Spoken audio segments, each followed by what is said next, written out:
No one is above the law.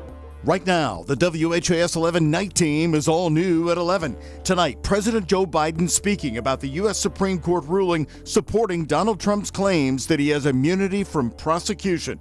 It's new since 6. And then, Governor Andy Beshear for president. He talks for the first time about the speculation about potentially replacing Joe Biden as the nominee. Plus, signs don't save lives. Removing the dam will save a lot of lives. the New Albany City Council hearing more calls for the removal of a dam where a 14-year-old lost his life in the water. We're at a public meeting tonight. Ahead on the WHAS 11 Night Team.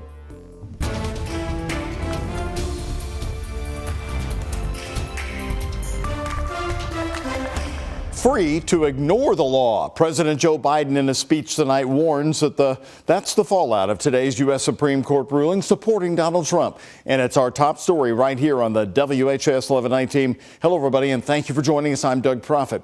It's the first comments from President Biden since the court ruled today that presidents have significant immunity from prosecution. ABC's Zoreen Shaw has Biden tonight. Major reaction coming in after the bombshell Supreme Court decision that will have major consequences on the future of the American presidency.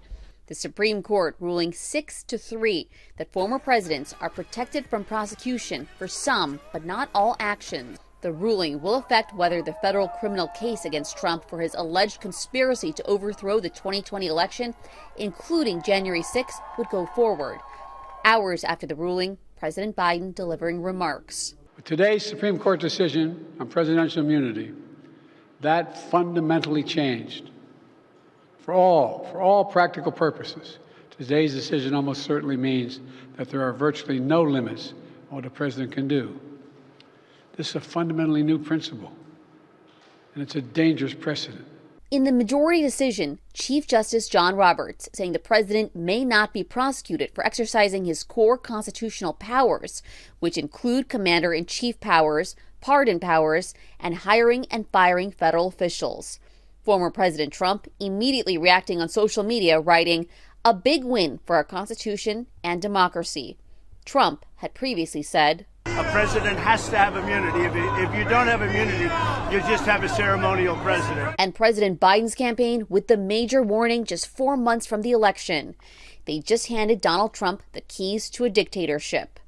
The case almost definitely pushes Trump's January 6th case and his classified documents case until after the November election. Special counsel Jack Smith not commenting, but now tasked with having to make the case that Trump's actions in office were unofficial acts. Zoreen Shaw, ABC News, Los Angeles. And tonight, former President Donald Trump's attorneys requested that his conviction in New York be thrown out. ABC News is reporting that Trump's team said the verdict should be tossed because the jury saw evidence during the trial they believe should have been protected by presidential immunity. The district attorney's office declined to comment tonight.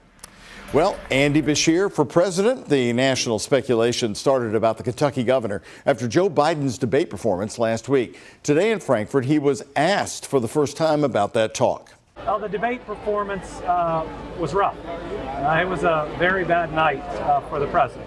But he is still the candidate. Only he can make decisions about his future candidacy. And so as long as he continues to be in the race, I support him.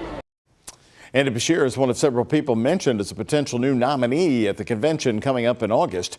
He called the rumors, quote, flattering, and said it's a reflection of all the good things going on in Kentucky. So I think the rest of the country turns to us and says, how can a Democratic governor, a Republican General Assembly create really good results? And I think the answer to that is everything is not partisan. And people are tired of the clashes day in and day out. So when they look at what we have done in Kentucky, they see a better future that's beyond some of the back and forth that we see on the federal level. Beshear did not say outright. He did not say outright run for president was out of the question. Joe Biden maintains he is not dropping out of the race.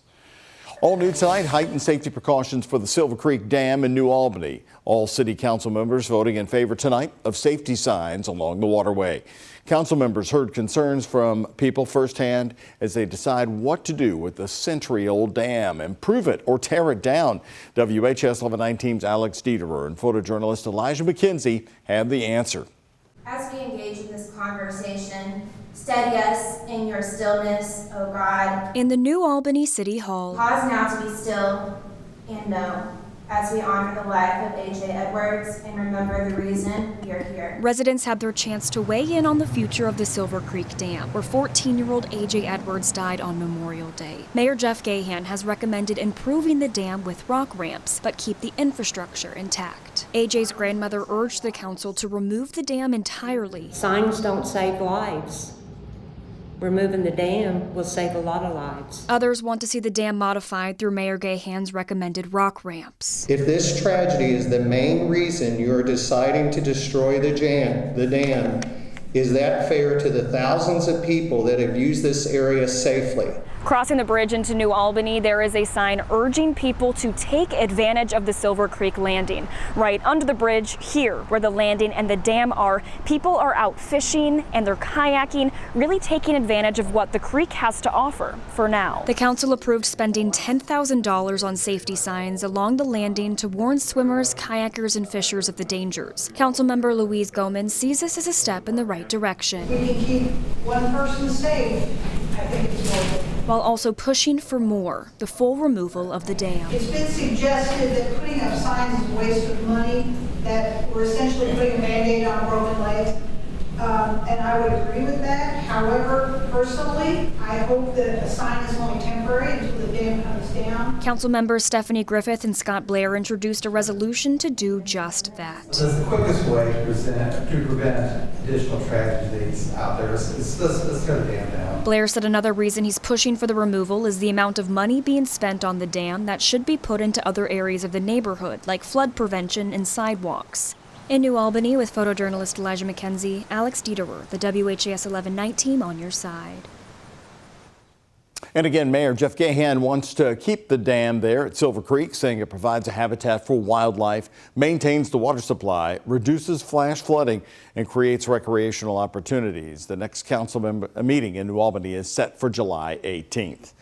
Well, we've got another July evening treat for you tonight. Temperatures are going to go down in the 50s for some lucky folks around Kentuckiana. Colleen Peterson right now on the night team is going to walk us all through it. And Colleen, you're saying say goodbye, though, to these cool temperatures. They're pretty much getting ready to end. After a really nice day today, I mean, it was sunny, it was dry. It's going to be a shock to our system. A nice start. We are going to be in the 50s in a lot of spots, 61 here in downtown, but it is going to ramp up a little bit quicker. We're at 92 tomorrow afternoon. Going to be nice and hot, staying dry for your Tuesday, but the storm chances will return on Wednesday. We are tracking a system heading our way not only Wednesday, but Thursday, Friday for your 4th of July. I'm showing you that updated forecast model. That high res just came in, so we're really able to time out when it's going to be wet on your 4th of July this upcoming Thursday. I'll have that forecast coming up. Doug? Colleen, thank you. We learned today that Kentucky State Police are investigating after a man was shot right inside a Carrollton, Kentucky gun store. It happened about 8:30 Saturday night when police say 50-year-old Chad Wayne Scott was browsing the gun store. KSB says during their investigation, they learned another customer was looking over a gun, handling a gun when it went off, hitting Wayne Scott. Witnesses say other customers tried to save his life, but he later died at the hospital. Police say no foul play is suspected, and right now they add no charges are pending. Take a look at your screen. A good look here. Louisville Metro Police detectives are looking for these two men in connection with a deadly shooting at a Thornton's gas station last month. Shooting happened at Dixie and Hill Streets on June 8th. 16-year-old Sam Camara was killed in the shooting and another young man was hurt. If you have any information about either of these two men, you're asked to call the anonymous tip line to help detectives at 574-LMPD. You can also leave a tip through the online portal. Right now, all new on the night team. Louisville Metro Animal Services asking for information after two dogs were found dead. In a Facebook post, Animal Services says the dogs were discovered in black trash bags in this area behind a Valley Station store on June 25th. They did not share an address. LMAS says one dog was a female English bulldog type and the other was a black small breed dog. Anyone with information is asked to call 502-473-7387 or email animals@louisvilleky.gov. A new report from Kentucky State Police shows animal cruelty is one crime on the rise in the state. According to the 2023 Crime in Kentucky report, 991 offenses were reported last year. That's a more than 35% increase from 2022. The agency believes the rise in offenses may be because offenders are often abusing several animals. KSP says overall, however, crime rates remain stable from the previous year. According to the report, homicide, burglary, robbery, sex offenses, and kidnapping offenses have all now declined. After a year of negotiations, Louisville firefighters have signed off on a brand new contract with the city of Louisville. The 5-year contract boosts firefighter pay by 24%, which union leaders say makes this one of the highest paid departments in Kentucky. 7% of that raise will apply to pay earned over the past year. 60% of union members voted in favor of the deal over the weekend. Union President Jeff Taylor says he hoped for better. That does not give us a lot of satisfaction, frankly. We want a higher percentage of our people to see and agree that the contract's good for them, and when we miss the boat on one, let alone 40, it's concerning to local leadership.